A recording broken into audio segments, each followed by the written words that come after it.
Hi guys, நம்ம இன்னைக்கு வீடியோவில் என்ன பார்க்க போகிறோம்னா, இது வந்து ஃப்ரிட்ஜை வந்து எப்படி மெயின்டெனன்ஸ் பண்ணுறது, சில டிப்ஸு அண்ட் ட்ரிக்ஸ் பார்க்க போகிறோம். வந்து ஃப்ரீசர் பாக்ஸ்லேருந்து போவோம். ஃப்ரிட்ஜை ஓப்பன் பண்ணியாச்சு. இது வந்து வேர்ல்பூல் ஃப்ரிட்ஜு. இதில் ஃபஸ்ட்டு வந்து ஃப்ரீசர் பாக்ஸு, அதை தான் நம்ம மெயினாக வந்து பார்க்க வேண்டிய பொருள். ஃப்ரீசர் பாக்ஸை வந்து ஃப்ரிட்ஜில் வந்து கூலிங் ஆகிற பொருள், டக்குன்னு உடனே ஃப்ரீஸ் ஆகிற பொருள்னால் அது ஃப்ரீசர் பாக்ஸ் தான். அந்த ஃப்ரீசர் பாக்ஸ் நம்ம எப்படி பண்ணணும், எப்படி யூஸ் பண்ணணும் அப்படின்னு நிறைய தெரியாமல் இருக்கும்.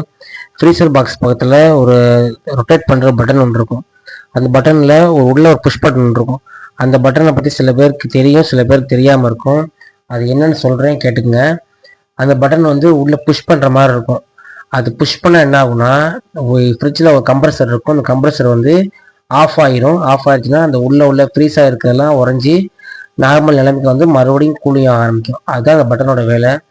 நம்ம அது தெரியாமல் என்ன செய்வோம்னா, நம்ம வந்து ஃப்ரீசர் பாக்ஸை வந்து ஒரு ஸ்க்ரூ ட்ரைவரோ இல்லை ஒரு கத்தியோ இல்லை ஏதோ ஒரு கூர்மையான ஆயத்தை வச்சு நம்ம வந்து ஃப்ரீசர் பாக்ஸை வந்து நம்ம குத்தி நம்ம வந்து ஓட்டையாக்கிடுவோம். அது ஓட்டையாக்கிட்டோம்னா என்ன ஆகும்னா, ஃப்ரீசர் பாக்ஸில் கூலிங் காயில் இருக்கும். ஃப்ரீசர் பாக்ஸ் அடியில் வந்து கூலிங் காயில் இருக்கும். அந்த கூலிங் காயில் ஓட்டை ஆயிடுச்சுன்னா ஃப்ரிட்ஜ் கம்ப்ரஸர் வந்து கேஸ் லீக்கேஜ் ஆகி கூலிங் இருக்காது. அதனால தயவு செஞ்சு யாரும் வந்து அந்த ஃப்ரீசர் பாக்ஸில் வந்து ஏதோ கூர்மையான பொருளை வச்சு குத்திடாதீங்க. குத்துனீங்கன்னா கேஸ் வெளியேறிடுச்சுன்னா மறுபடியும் வந்து கேஸ் ஏற்றுற மாதிரி இருக்கும். அது தேவையில்லாத செலவு. அது 3000-4000 ரூபா ஒரு ஏரியாவுக்கு ஒரு மாதிரி செலவாகும். அந்த மாதிரி வச்சுக்காம கவனமாக பார்த்துக்குங்க. ஒரு வாரத்துக்கு ஒரு 2 தடவையாவது 3 தடவையாவது அந்த புஷ் பட்டனை வந்து அமுக்கி விடுங்க.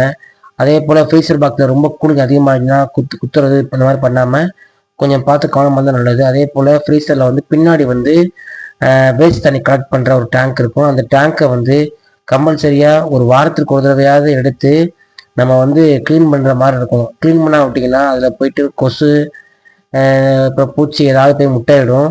அது முட்டையிட்டுச்சுன்னா அதிகமாக டஸ்ட்டு கலெக்ட் ஆகும். இந்த ஃப்ரிட்ஜில் வந்து இந்த க்ளீன் பண்ணாமல் இருக்குது, க்ளீன் பண்ணணும்.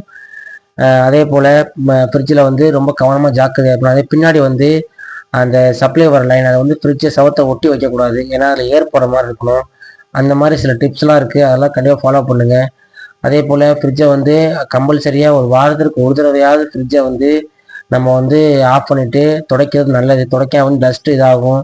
அதனால் ஃபங்கஸ்ஸு இந்த மாதிரி ஏதாவது கிருமிகள் உள்ளே போய் உட்காரும். அதனால் ஃப்ரிட்ஜை வந்து கம்பல்சரியாக துடைங்க. அதே போல் ஃப்ரிட்ஜுக்கு வந்து ஸ்டெபிளைசர் வந்து கம்பல்சரியாக போடுங்க. கம்பெனிலேருந்து சொல்லுவாங்க ஸ்டெபிளைசர் வந்து இருக்குது அப்படின்னு சொல்லுவாங்க. அதெல்லாம் நீங்கள் பார்க்காதீங்க. கம்பல்சரியாக ஃப்ரிட்ஜுக்கு ஸ்டெபிளைசர் போட்டு யூஸ் பண்ணுங்கள். அதுதான் பெஸ்ட்டு. ஸ்டாண்டில் வச்சு யூஸ் பண்ணுறது பெஸ்ட்டு. அதே போல் ஃப்ரிட்ஜை வந்து பக்காவாக வச்சுருந்தா அது பாட்டுக்கு இருக்கும்.